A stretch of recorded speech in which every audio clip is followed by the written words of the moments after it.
So two things I have always loved are combination pizza and cookies with tons of crap inside. I mean, I don't mean crap, but chunks, lots of chunks. And these have everything: oatmeal, chocolate, pecans, walnuts. Oh, not walnuts, I hate walnuts.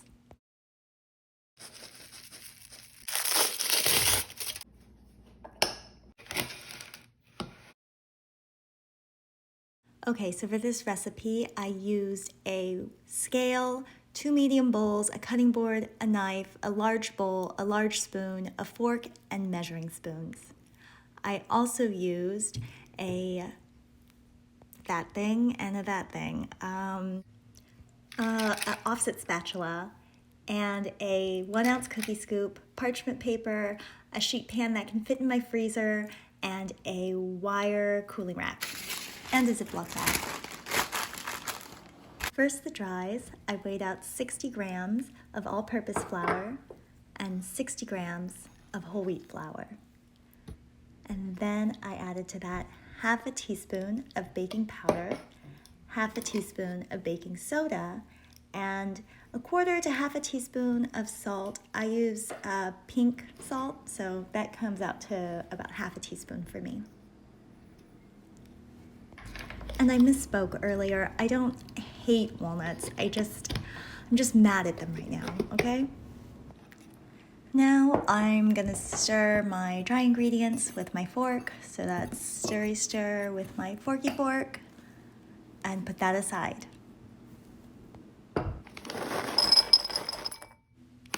In my other medium bowl, I weigh out 40 grams of pecans, which I will put on the cutting board, chop up, and then put back in that same bowl.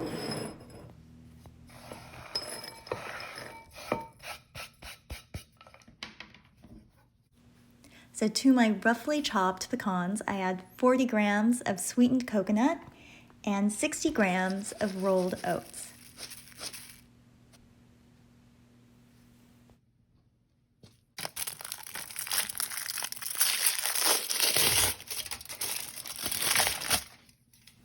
Now I'm going to weigh out 175 grams of chocolate.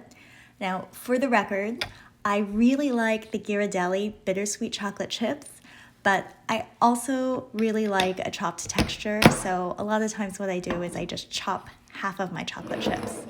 Also, I know 175 is like a weird amount, but just bear with me because I think it's like the maximum chocolate without it fully taking over. And now, the fork, time to stir.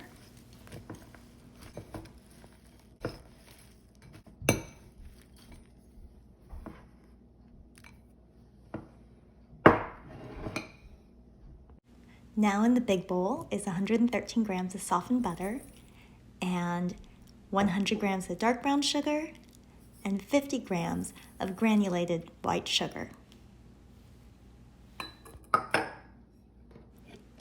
And I'm gonna mix that together until it gets smooth.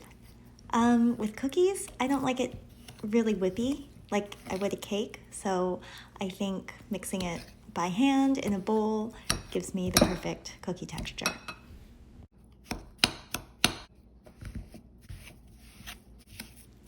It's not the case with every cookie, and of course it would go a lot faster if I did use a machine. Well, now it's time to add my egg. Sort of embarrassing story. This egg is straight from the refrigerator, so it's not gonna totally emulsify, but I think it's gonna be all right. Kind of feel like the egg's judging me right now, just a little bit. So that's about as good as it's gonna get. I don't want to keep going and whip up the egg because I don't want like a poofy cakey cookie. I want a dense, chewy cookie. Now I'm gonna add my vanilla extract, and it's half a teaspoon, I believe. Oh, 1.5 teaspoons. And mix that together, and after that, I will add my dries, but not like all my dries. I'm gonna add half of my flour mixture and fold that in till it's maybe like 70% mixed together. And then I'm gonna add half of my chonky ingredients and then mix those in until those are distributed pretty evenly. And then I'm gonna repeat with the second half of the flour and the final half of my chunks. It's a lot, but I think it distributes things a little more evenly without overmixing the flour and creating gluten. You know, the enemy of good cookies. Aside from walnuts, of course.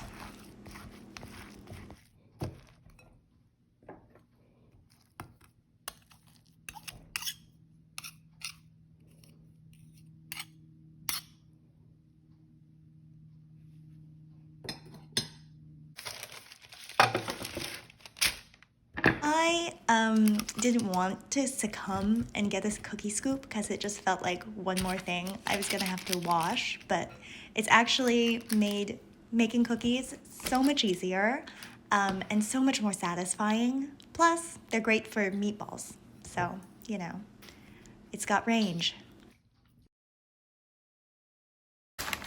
And then now they get packed into a Ziploc bag, which is kind of the hardest part because they're gonna sleep in that plastic bag for like 2 days. Actually, just kidding, I got hungry and I baked some. They were good.